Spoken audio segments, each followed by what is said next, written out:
नमः शिवाय। जय शंकर की हर हर महादेव।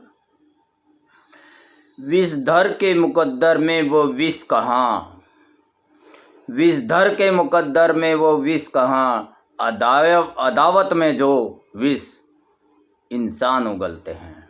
विषधर कहते हैं सांप को। सांप में इतना जहर नहीं है जो नफरत में एक दूसरे का खून करने पर, नफरत में एक दूसरे को मारा पीटी करने पर इंसान नफरत का बीज बोते हैं, करते रहते हैं। हिंसक जानवर हिंसक इंसानों ने बनाया है। मनुष्य फलाहारी है, मांसाहारी नहीं है, फलाहारी है। उसका शरीर फलाहारी है। व्रत में भी देखिए सत्य का आचरण करना चाहिए। व्रत में तो सत्य का आचरण क्या है, मनुष्य फलाहारी है, इसलिए फल खाने के लिए कहा गया है, अन्न नहीं। लेकिन कुछ परंपरा मांस खाने की इंसानों ने बना रखी है। आप अपना विचार है, आप अपनी संस्कृति है, आप अपना सभ्यता है, आप अपनी, किसी पर क्या दोष लगाया जा सकता है। कलयुग का चरण है।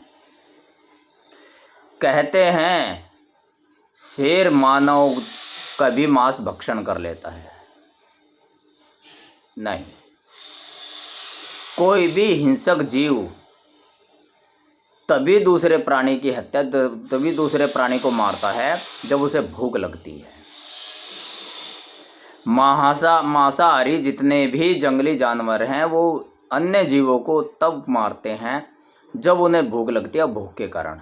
यदि उन्हें भोजन अन्यत्र स्थान से मिलने लगे तो वो ऐसा कदापि ना करें।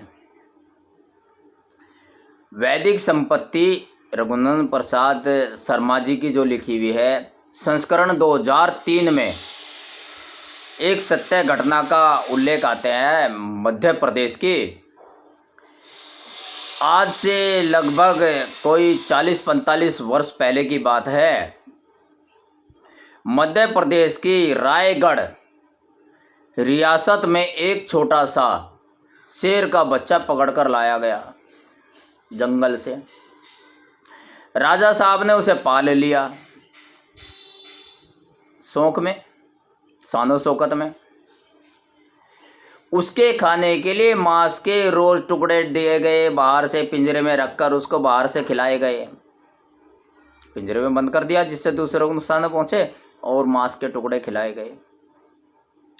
ये क्रम चलता रहा, उसे मांस बाहर से दिया जाता रहा, उसकी भूख क्षुधा शांत करती जाती थी। यह क्रम लगभग 1-2 साल चला।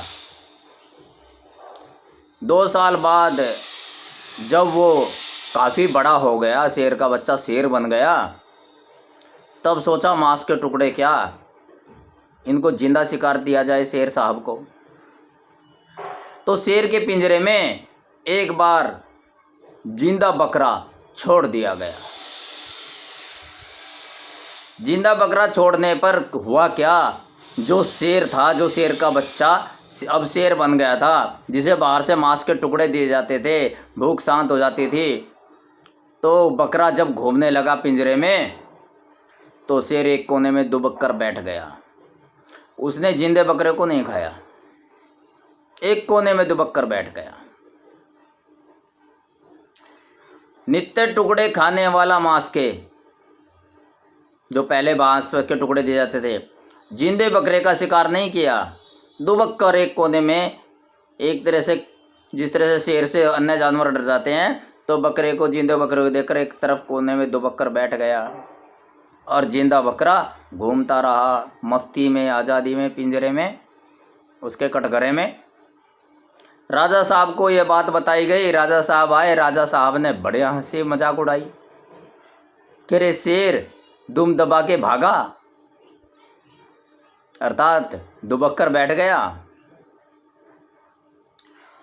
तब उसे बाहर से मांस खिलाया गया, जिंदा शिकार, जिंदा जानवर कभी नहीं दिया गया, क्योंकि वह जिंदा जानवर नहीं खाता था। तो इस घटना से इस रायगढ़ की घटना से, मध्य प्रदेश की घटना से यही प्रमाणित होता है कि भूख में शेर अन्य प्राणियों को मारता है, अन्य प्राणियों को खाता है। यदि जंगल में ये प्रबंध कर दिया जाए, सरकार, महापुरुष सभी मिलकर ये प्रबंध कर दें कि जो मांस इंसान खाता है वो अन्न और अन्य फलहार करने लगे, मांस खाना छोड़ दे, और जो आवासीय में, नगर में, कस्बों में जो भी मनुष्यों के बीच में जीव जंतु मर जाते हैं, जो मांस मनुष्य खा रहे हैं वो खाना छोड़ दें, अपने आप फल खाने लगें, और जो मांस इधर उधर पड़ा है वो सारा इकट्ठा करके जंगलों में फेंक दे, तो जंगली जानवर उनका भक्षण करेंगे। धीरे धीरे उनकी हिंसक प्रवृत्ति शांत हो जाएगी जब उन्हें मांस मिलने लगेगा बाहर से। इससे तो यही प्रमाणित होता है। इंसानों का शेर आदि से जंगलों में जंगली प्राणियों का शिकार होने से बच जाएगा। इसका एक और उदाहरण हमारे ग्रंथों में है शिव परिवार। पालतू जानवर को भूखा नहीं रखा जाता, पालतू जानवर को खाना दिया जाता है, इसलिए वो शिकार नहीं करेगा। शिव परिवार में माता पार्वती का शेर है, और रियल लाइफ में शेर बैल को खा लेता है, और महादेव का बैल है सवारी, नंदी।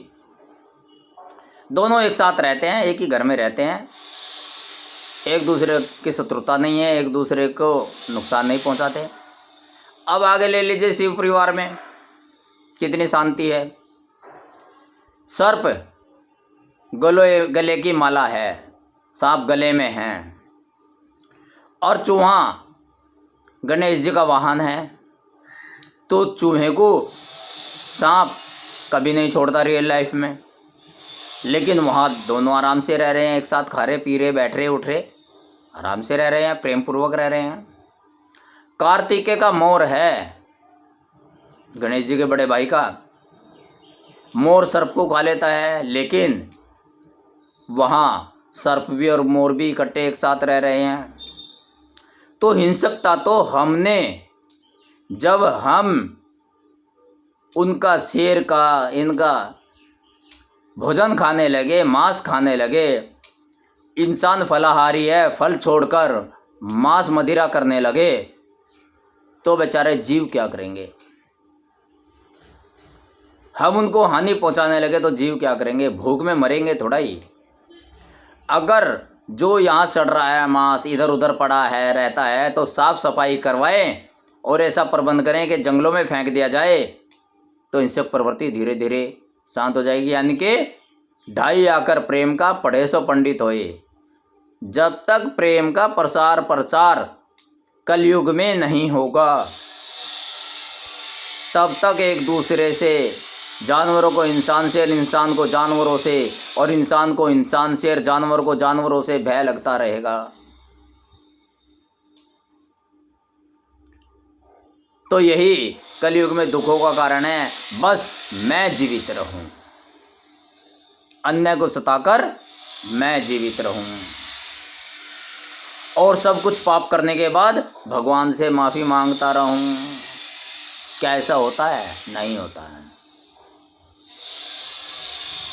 कर्मों का फल तो यहीं भोगना है यार, यहीं भोगना होगा। आप फलाहार करके देखिए,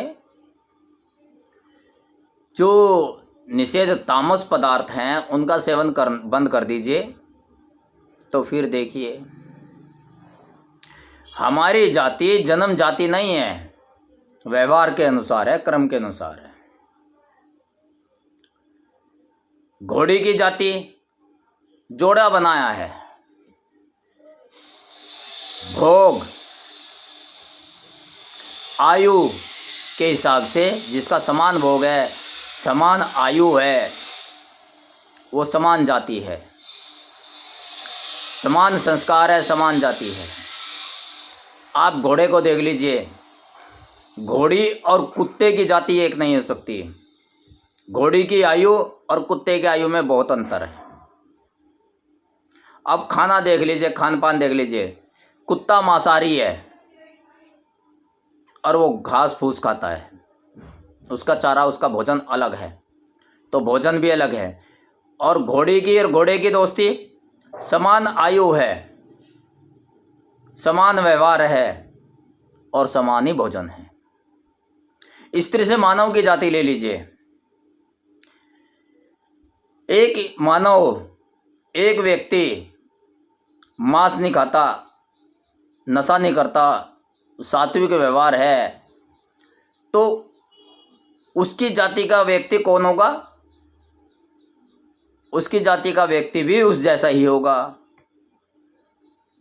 जो भोजन, आयु, सब कुछ उस जैसा होगा, व्यवहार उस जैसा होगा। एक व्यक्ति मांस खाता है, भगवान को भी मांस अर्पित करता है और मांस चढ़ाने का ही एक त्यौहार बना दिया है कि उस दिन भैया मांस ही बनना है और भगवान पे मांस ही चढ़ना है। तो ऐसे व्यक्ति अलग जाति के होंगे। तो जन्म से ना, नहीं, व्यवहारिकता के आधार पर जाति का विश्लेषण करना होगा। यदि किसी समुदाय में दो व्यक्ति हैं और एक मांसाहारी है, मांस खाता है, और एक मांस से नफरत करता है, तो उनकी एक ही परिवार में होते हुए भी एक ही जाति नहीं कही जा सकती। तो अब समझ गए होंगे कि जिसकी समान आयु हो, समान भोजन हो, यानी कि सारी कुछ मिलती जुलती हो, वो एक ही जाति के होते हैं। जिसका एक ही आचरण हो, वो एक ही जाति के होते हैं। तो रायगढ़ जो मध्य प्रदेश का है, उसकी इस सत्य घटना से यही प्रमाणित होता है कि अगर एक शेर को शुरू से ही, छोटे से जन्म से ही मांस बाहर से दे दिया जाए तो वह कभी भी जिंदे प्राणियों का शिकार नहीं करेगा। भूख में जिंदे प्राणियों का शिकार करता है। मांस को कहते हैं कि दबा हुआ वार करता है, वैसे वार नहीं करता। ये तो एक इंसानी प्राणी ऐसा है जो बेवजह अपने स्वाद के लिए, अपने जीवन के लिए या अपने स्वार्थ के लिए दूसरों को हिंसक व्यवहार से देखता है और दुखी करता है। तो इसलिए यथार्थ में जिए, यथार्थ समझे, अन्न पर ज़्यादा ध्यान दे, दुखों का निवारण हो जाएगा। ओम नमः शिवाय। हर हर महादेव। जय शंकर की।